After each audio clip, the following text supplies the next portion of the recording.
everyone, my name's Caitlyn and welcome back to my channel, or welcome if it's your first time here. Today I am finally doing my 200 subscribers Q&A video. So thank you so incredibly much to every single one of you who has subscribed. I have now surpassed 200 subscribers.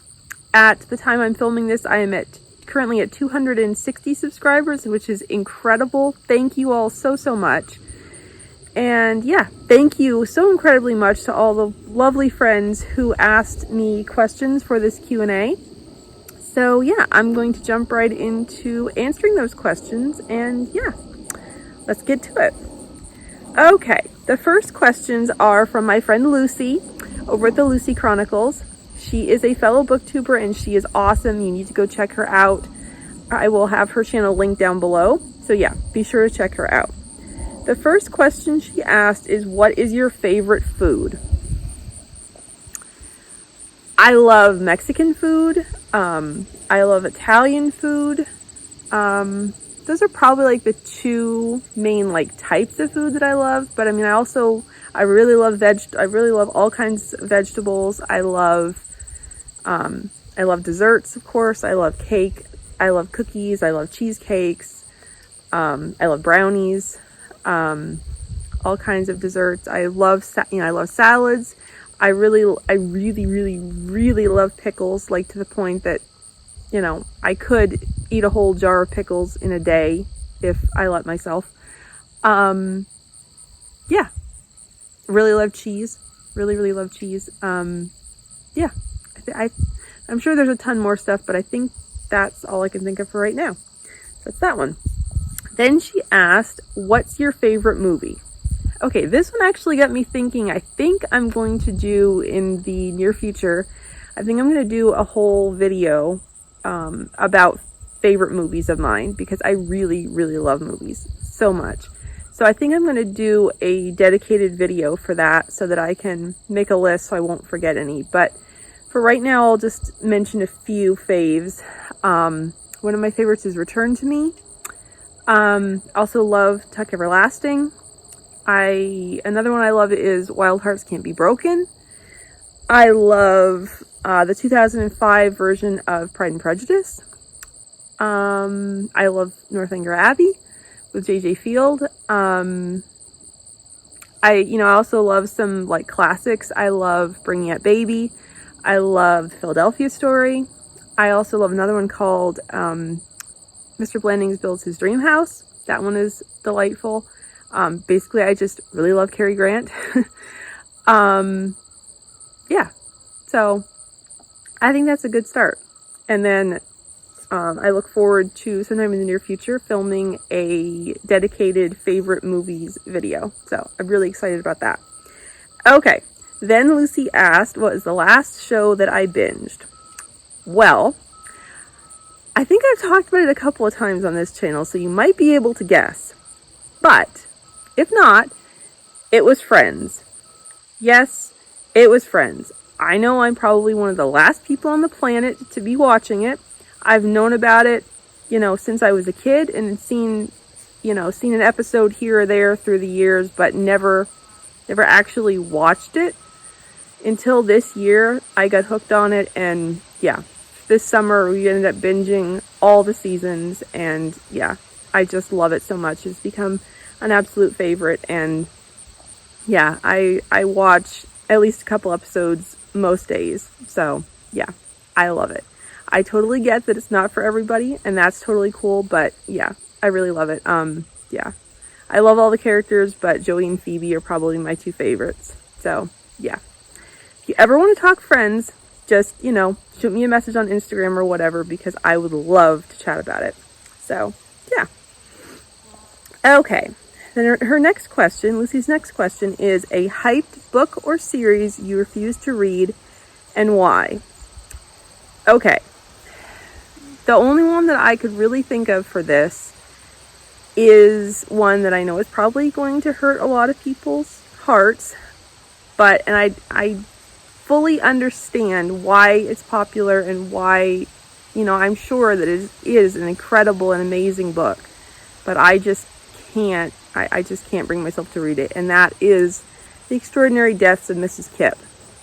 I just, like, I know how hyped it is, and I know, like, I just know in my heart that it's, you know, there's every reason for it to be as hyped as it is, because I am positive that it is powerful and amazing and incredible. But I just, for myself, I just, knowing the subject matter, knowing that Mrs. Kipp has cancer and that she is dying, I can't go there. Like, I cannot put myself through that emotional turmoil. It's just, it's too rough for me personally. And I personally read for enjoyment and for, you know, escape from everyday life. And so that one, I just can't go there emotionally. I just can't do it.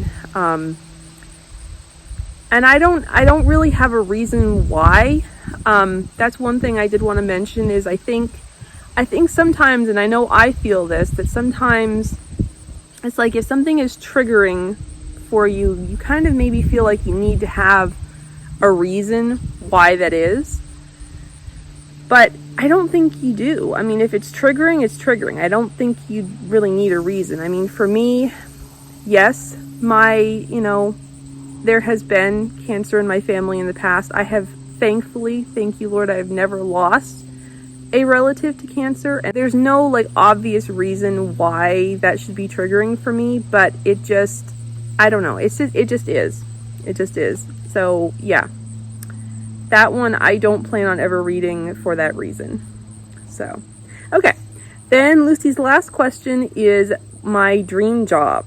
So, I think my dream job would be kind of twofold, being a freelance proofreader for novels, obviously, Christian and clean novels, and being a virtual assistant to authors. So, yeah, I'm hoping to maybe, get into that in the next few years. And yeah, that would be really awesome. So hopefully I can take the leap and start doing that. We'll see.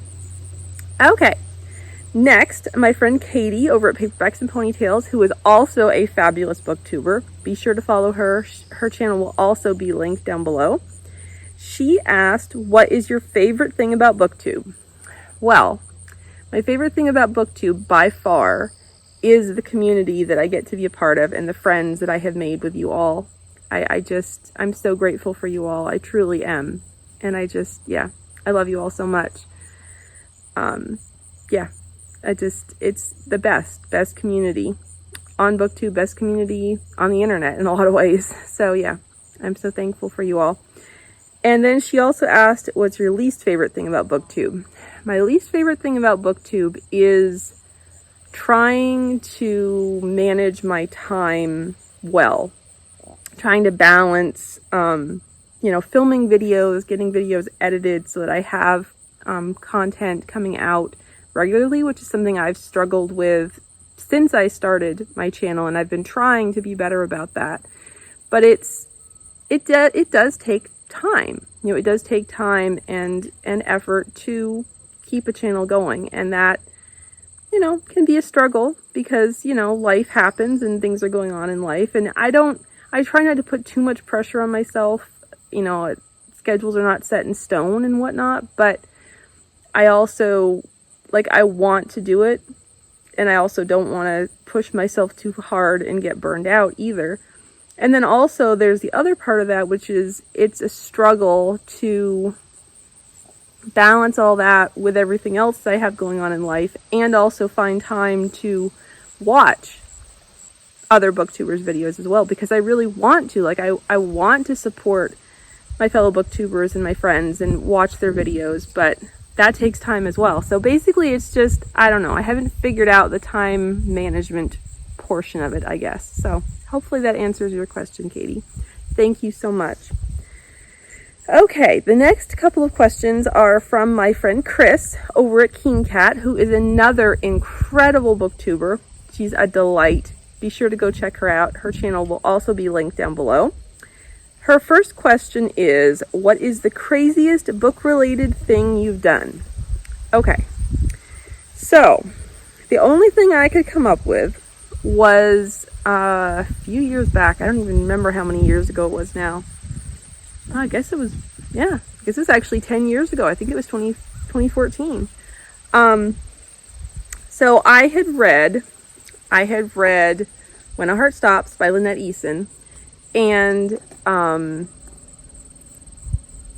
trying to decide how to describe this story. So in this book, in the course of the book, Serena, as part of the story, Serena, the heroine, she has a gun to protect herself.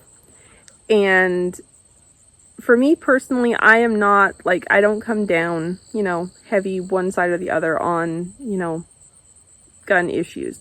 Now, I have only fired a gun once in my life. And when I did, it was inspired by this book, because I wanted to try firing the same type of gun that Serena has, which is a Glock 17. A nearby shooting range in my area, every year they put on this event thing where because the shooting range is kind of linked with a gun shop. So the different salespeople from the different gun manufacturer companies come there, and they give you the opportunity to try out different guns if you want to. That you can, I think you buy 5 rounds of ammo that you can try shooting at a target and just try it out. So I actually took the opportunity to go and was able to fire 5 rounds at a target from a Glock 17, just the same as Serena's. It was an odd experience. It was not, I wouldn't say that it was definitely enjoyable for me. It was definitely not. It was definitely kind of unsettling. It was an experience, and I'm glad that I had the experience, because especially being a suspense writer, I could call it research as well. One of the things that I discovered that I did not know about that type of gun, I knew that it was a semi-automatic handgun, is largely used by, police officers and stuff like that.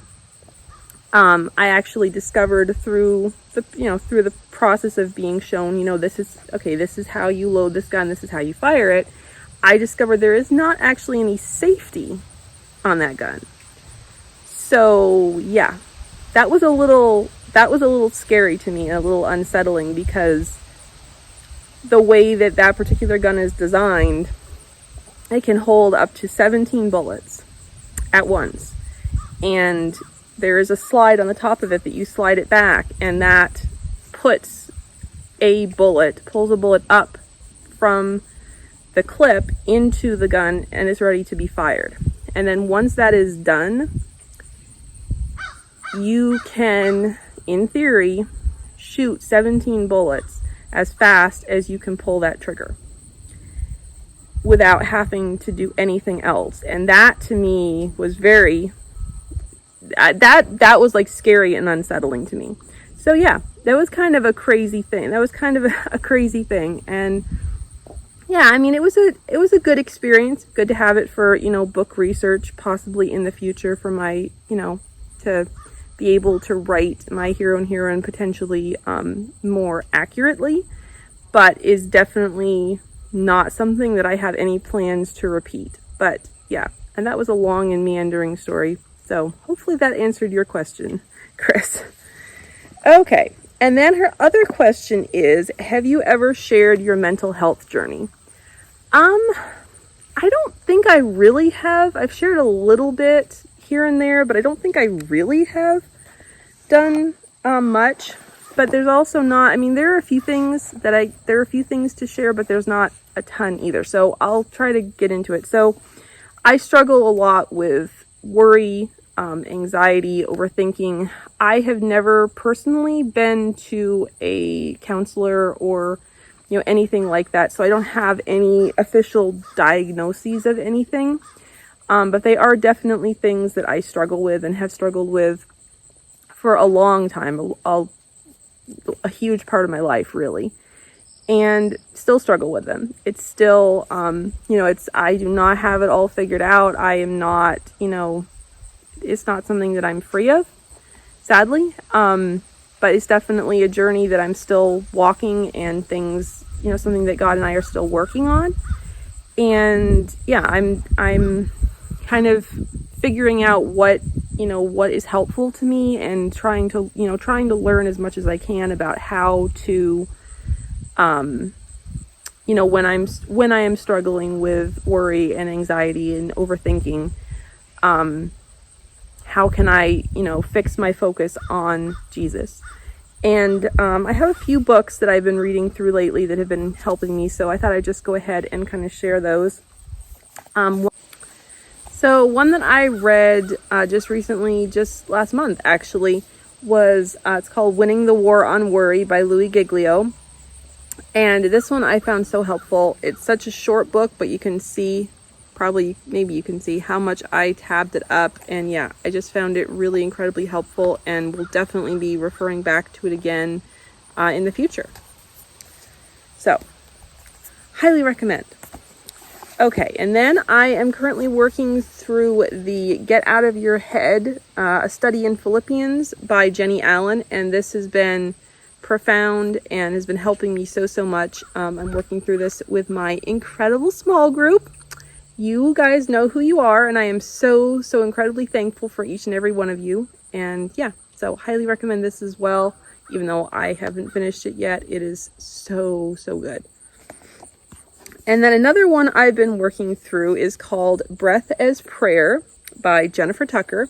And this is a kind of devotional type book that introduced me to the concept of breath prayers, which is really pretty simple concept. It's a short prayer that is based in scripture, that has two parts. It's basically like one sentence long, and there are two parts to it. And the first part you pray on an inhale of a deep breath, and the second part you pray on the exhale of the deep breath.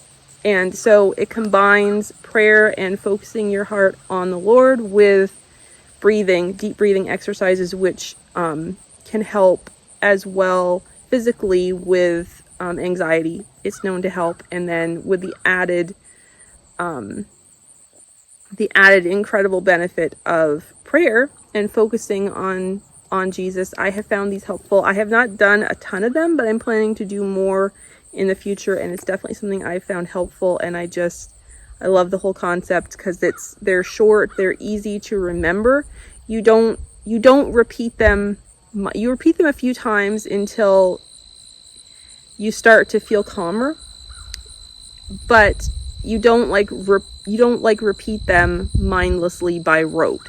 And so that's something I love about it. Yeah. And I definitely feel like this book is bringing me closer to God, and will continue to. So I would highly recommend that you check it out. Okay, let me find my notebook here. Yeah, there we go. Okay, and then the next questions were asked by my sweet friend Jeanette over at Jane Reads, who is another fellow booktuber who is amazing and incredible. And yeah, so check her out. She will also be linked down below, her channel. So yeah, be sure to check out her channel as well. So her first question is, do you recall what some of your first adult fiction reads were? I don't know, honestly. To be honest, I really don't know what my first adult fiction reads were. There's probably some Nicholas Sparks in there, I would guess, in the days before I discovered Christian fiction. But I didn't read a ton of adult books before discovering Christian fiction in my early 20s. I was mostly still just reading YA because I really didn't feel like I could trust adult books to be clean. So yeah, I was really, really super excited when I discovered Christian fiction. So for the purpose of this, and because I know that Jeanette shares my love for Christian romantic suspense, I am going to first off share the two books that got me hooked on the Christian romantic suspense genre. The first one is Fatal Judgment by Irene Hannon, and this is book 1 in her Guardians of Justice series, which is my personal favorite series by her. It's about 3 siblings, 2 brothers and a sister, and I just love this series so much. I really do. The second book, Deadly Pursuit, is probably my favorite of the three, but I loved all of them so much. And then another series, sibling series, Submerged by Dani Pettrey. So yeah, these two books were the ones that got me hooked on the genre. I read this one in November of 2012 and this one in December, and then from there I was a goner. I was sold on the genre. It became one of my favorites. So yeah, love the Alaskan Courage series, all-time favorites. Love Dani Pettrey's books, and yeah, so there are those. And then the first Christian fiction book that I ever read was a old love-inspired book, and it was this one. It's called Heart and Soul by Jillian Hart. As you can tell, it's been well loved. And yeah, this is the first Christian fiction book, first Christian romance, but first Christian fiction book in general that I ever read back in 2010. And I've talked about it before on this channel. I love it so much. So yeah, and this one I picked to talk about here because it's actually going to also follow into Jeanette's next question, which is there a book you could read over and over again and not tire of it? Now, there are, I'm sure, several books, but the one that I decided to use for that was, again, this book, Heart and Soul by Jillian Hart, because I have read this several times and I still love it every bit as much as I did the first time I read it. Yes, it's cheesy. Yes, there are some issues with the writing and stuff, but I just love it so much. I have such fond memories of it. It's kind of nostalgic for me, and yeah, I haven't gotten tired of it yet. So yeah, that's my answer to that. And then the last question is from the fabulous Kristina over at Kristina Loves Books. She is a newer booktuber and she is amazing. So be sure you go check out her channel, which will also be linked down below. And yeah, so she asked, what reading changes have you made throughout your life? That is a really great question. So I guess the first one would probably be like when I got into my teens and stuff, you know, moving from, you know, middle grade to YA. And then I kind of stayed in YA, you know, reading middle grade and YA for a long time because I was having a hard time finding any clean adult fiction books. So then in 2010 that I read my first Christian fiction book. It was probably about either 2011 or 2012 that I started reading Christian fiction pretty much exclusively. And yeah, and I did read Christian fiction pretty much exclusively for a number of years that I did not read hardly any secular fiction at all. And then in the last few years, I have discovered clean and closed door rom-coms, and I just love them to pieces. So now I read a pretty good mix of the clean and closed door rom-coms and Christian fiction. So yeah, that's kind of where I'm at. I guess that's kind of all of them. I mean, there have been some, you know, like discovering different genres, like discovering that I loved, because originally when I got into it, I really thought I was only going to like historical. That's what I really thought. And then discovering that I love contemporary romance, and then discovering I love rom-com, discovering I love romantic suspense. So yeah, those are some changes, I guess. I don't know. I hope, I mean, of course there's, you know, the changes of like, you know, creating a Bookstagram account and creating a booktube channel. Also getting into audiobooks. I got into audiobooks first several years ago now. I don't even remember how many years ago. And yeah, and then slowly ended up starting to up the speed. So I now listen to generally about between 2.7 and 3 times speed. So I can get through them a lot faster. And yeah, so I think that's pretty much it. I think that's pretty much all the changes. I don't know. There probably are more that I'm forgetting, but I hope that answers your question, Kristina. Thank you so much for asking it. Thank you so incredibly much to everyone who asked a question. I think I got them all, but if I missed any, leave them down below and I will answer in the comments. Or if you have any other questions at all for me, please leave them down below as well. I hope you enjoyed this video, and I'll see you in my next one. Bye!